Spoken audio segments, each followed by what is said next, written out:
Welcome, everyone. It was a great joy to see the contemporary architecture as a founder of this institute. We are very proud of this prize, and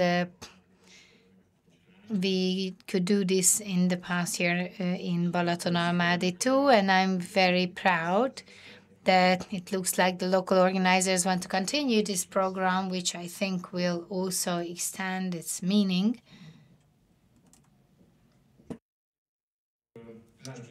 I'm an architect and urban designer.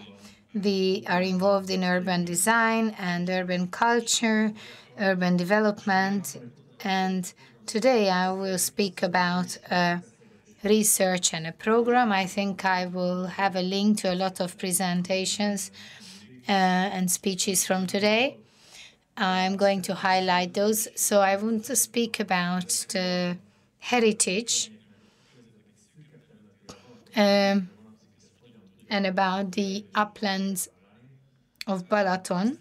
So the research was narrowed down to this area, but I think it would be great to do this in other areas as well.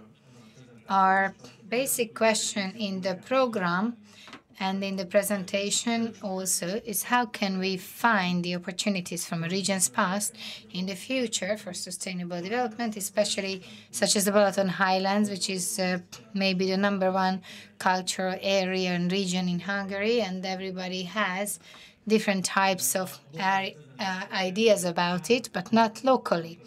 So for this presentation, I broke down this notion into three areas. One of it is the environmental heritage, the social traditions, the culture that is coming from the everyday operations, and the third is the decisions that have been accumulated throughout generations. This is kind of a code, a software that operates locally, and we either notice how it works or we don't. And we were talking about how you can shape it into a development tool. I'll show you a few examples, and this research actually confirmed what are the elements of this software that shape a landscape. Maybe you know the Balanza Puszta. You can say that there's a 2,000-year tradition in this area, that rural agriculture and urban economy and urban development could exist together, such as wine and grapes, which is inevitably linked to trading, that whatever they produce here, they sell it even to Poland. So this knowledge doesn't go away. And there is also the self-regulation in the szőlő, in the grape hill. We can see from 1950 a set of rules from the region where the vineyard owners created their own rules. And this is the grazing, which is also a basis for common knowledge, how to use an area together, a field together, and how to actively shape the landscape. And the program that we did processed these topics along 4 basic hypotheses, which was starting from our knowledge about this area, the Balaton Highlands.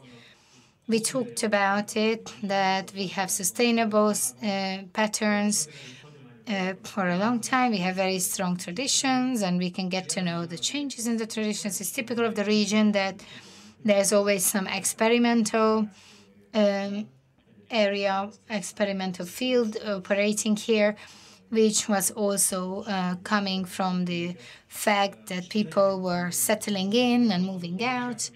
And last but not least is the knowledge that was handed down from generation to generation. We published 3 books in the past 2 years, so I assume that everyone in the audience has the books and have read it. In the coming part of my presentation, I will summarize the scenarios which we elaborated in the 3rd volume of this series of books, but I can assure everyone that these are based on more than 200 interviews and lots of research.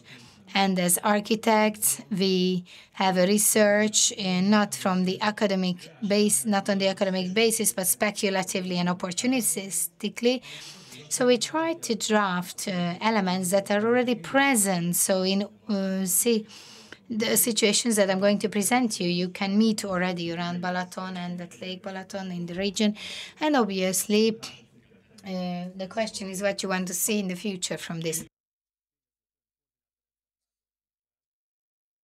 We have two coordinate systems that will influence what will happen in the future, which is the competition between economy and tourism, and the other one is the organizational skills, how settlements can cooperate, and how the communities, the coming communities and the existing communities can cooperate with each other. From this, we have twice 4 scenarios. So whether tourism or economy develop together, which one is developing, which one is not developing. I'm not going to go into the details, but let's just go through the scenarios in the extremes.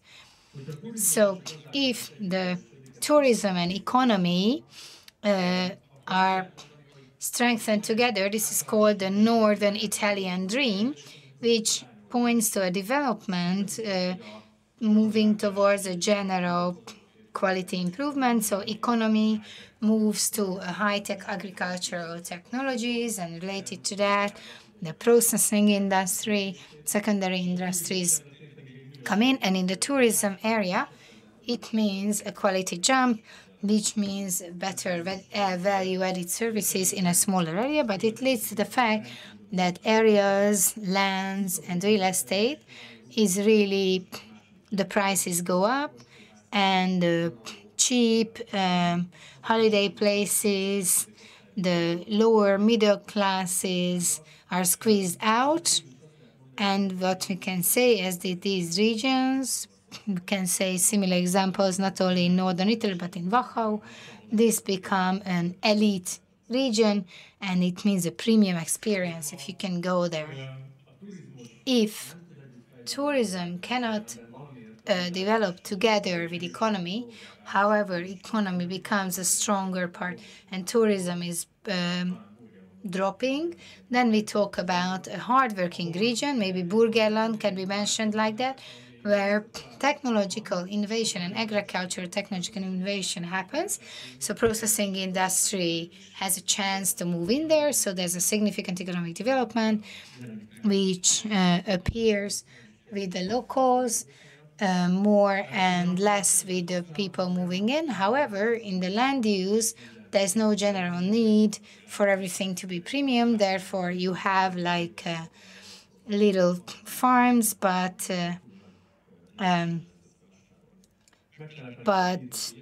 these little farms remain where there are too many small farms together. But this is a prospering area. Therefore, urbanization starts, which we can actually experience in Burgenland since the change of regime. So if, because of the climate change, the tourism or economy or farming cannot develop, it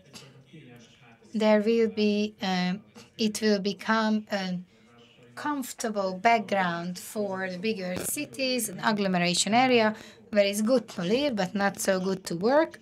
So probably people who live here, they will work somewhere else and earn money somewhere else. Of course, we have wineries and other farms, but this means a secondary income. And usually in the Balaton Highlands, they say that if someone is a millionaire vineyard owner, they used to be billionaires from something else before, and that's how they purchase their vineyards. And finally, if tourism dominates instead of farming, that's when we can get to the situation, which we can also see at certain points in the Balaton Highlands, that all things that are not viable, such as big ranches or farms, they become tourism service providing places. Hotels appear, which were not typical of the Balaton Highlands so far, but now they are appearing. And then we have more and more real estate projects. You can also experience this. But let's go to the other area. What does it look like if the settlements and residents cooperation? If we talk about the cooperation skills, on the one hand, we can talk about a transfer of knowledge between the new generations and the old residents, and now the people moving in are usually the management elite who come the entrepreneurial spirit and also capital. The question is whether they can take root in this area. So if everything works well, there is cooperation, there's settlement network, and then there is exchange of knowledge, then we talk about an ideal place where there's good cooperation and the land use and everything else is more or less balanced. The capital and investment comes in, public spaces can be developed, and in parallel, there is a latent ability of the region that can be born, which occurred in previous discussions, is that actually you can live a life now in the Balaton Highlands if you participate in international education and produce for the international market and retire from here. However, in this case, this can be a good opportunity. If settlements cannot cooperate, but private stakeholder, yes, do, then if this management technocratic elite is taken to the extreme, then services will be privately organized. There are digital startups that ensure transport, education, lots of high-tech opportunities for those who have the money or opportunity for that. Children can hack all the software of the tractors and draw into the soil with the tractors. So those who are lagging behind, they cannot catch up. If they don't have the money, they can't achieve this level. And if neither the settlements cooperate or the newcomers or the old residents cannot cooperate with each other or agree with each other, then there will be a competitive situation, and as a result of that, some centralization will be started, some settlements will develop more than others, others will be declining, which will concentrate investments and services in space, and investments will depend on current ambitions, and since control is quite loose in this area, especially regarding outer area developments, so this confirms the presence of traditions within closed and isolated communities. However, it has very small impact on what actually happens on the Balaton Highlands. And finally, what happens if there are no private corporations but settlements are strong? There will be a top-bottom organized region, top-to-bottom organized region, which has strong regional, internationally recognized brand. But the knowledge that comes into the region, whether it's a management knowledge, development knowledge, investment knowledge, it's not going to be able to become an intrinsic knowledge. So consultancy companies, investors will be here, but they will be partners to municipality and not local entrepreneurs, because this will be present knowledge, local, but it will not be intrinsic to the region.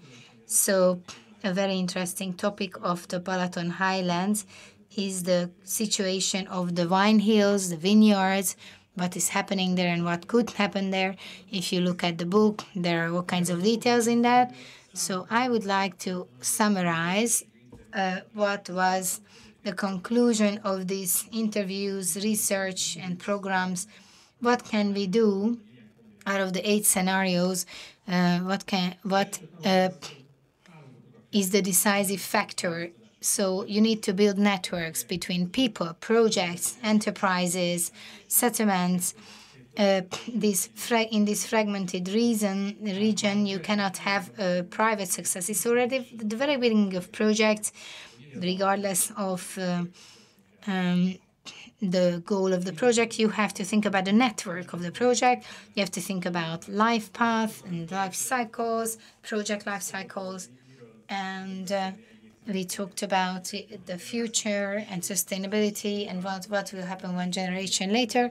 This is also true for enterprises and real estate investments. We have to also deal with external areas. So you have to have competencies to work with the vineyards, graze areas and fields and so on. And lots of investment and knowledge and capital came into these areas. And unfortunately, these pastures and vineyards were left alone and there's not enough support for them. And I'm not only talking about the dirt roads, but also talking about the services, the transparency of services between the settlements. This is whichever project we think about, we have to think about it. You have to plan in the long term, but act immediately. You have to look further in the future, but you have to make progress continuously towards a long-term goal. And then the critical mass is an important question. Each initiative, each project has a critical mass that makes it viable. This region has a population of 15,000 people together with the cities, and out of this population, 5,000 people live in the outer areas in vineyards and the wine hills.